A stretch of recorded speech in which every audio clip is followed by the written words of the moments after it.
Hello sellers! Maaari ninyong malaman ang inyong shop performance gamit ang Account Health sa Shopee App.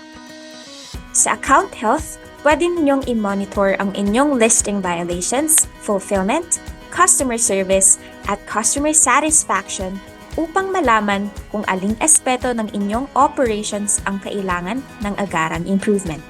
Maaari nyo ring malaman kung nagkaroon kayo ng penalty points o kaya naman ongoing punishment. At pwede nyo ring makita ang mga detalye para malaman kung paano ninyo maiiwasang ma-encounter muli ang mga ganitong issue. Hindi lang yan, sa Account Health, maaari nyo ring i-appeal ang penalties na ipinataw sa inyong shop in the past 14 days. Para makapunta sa Account Health, itap lang ang shop performance sa My Shop page at piliin ang Account Health. Sa isang tingin lang, makikita nyo na ang inyong overall rating, penalty points, any ongoing punishments, at key metric performance.